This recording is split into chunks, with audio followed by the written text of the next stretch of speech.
So nag-viral po ang nangyaring sagutan nina Steve Kerr at Draymond Green sa naging bakbakan nila kalaban ng dayong kupunan ng Orlando Magic. Maganda yung panalo ng Dubs, yun nga lang 50-50 pa rin nga yung saya kasi nagkainitan si Kerr at Dray.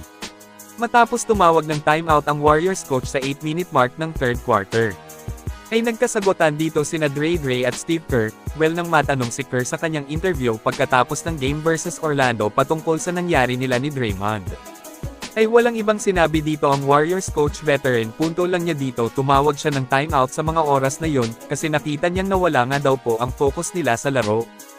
Pero yung nangyari nila ni Draymond, sabi ni Kerr private daw kung ano ang pinag-awayan nila, ayaw sabihin ni Kerr kung ano ang dahilan ng kanilang sagutan.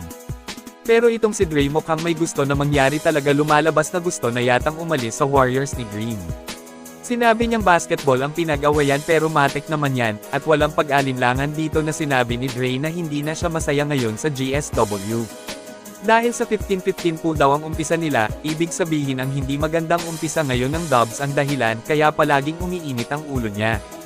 Mukhang masyadong dinadaan na yata ni Green ang lahat sa init ng ulo. Para sa akin, kung gusto nga niyang makaalis sa frustration sa hindi magandang umpisa nila ngayong season, ay dapat na makipag-cooperate na lang siya, maglaro ng mataas na level na gaya ng inaasahan ng mga fans sa kanya. Hindi yung parang pinapangunahan na niya ang coach, lumalabas kasi na ang gusto nito ang gusto nga rin niyang sundin ni Kerr. Samantala itong si Stephen Curry naman ay sinasabing hindi apektado ang lahat sa nangyari, ani ni Curry, alam naman nga daw nila na silang lahat ay professional. Kaya naman natural lang yun sa kanila ang nangyari kay Dray at Steve Kerr. Base sa pahayag ni Kerr at Steph, gusto nila na mag-move on agad sa nangyari, pero itong si Draymond talagang hindi na masaya. Dahil dito mga kaibigan ay aasahang mas tutunog pa ng husto ang pangalan ni Dray sa mga trade rumors. May ilang fans ang gusto na i-trade na ng GSW si Green kasi siya na nga daw ang sumisira sa momentum ng team nila. Yung ilang fans naman ay naniniwala ng husto sa abilidad ni Green, at sinasabing hindi si Draymond ang problema kundi itong si Kerr nga daw.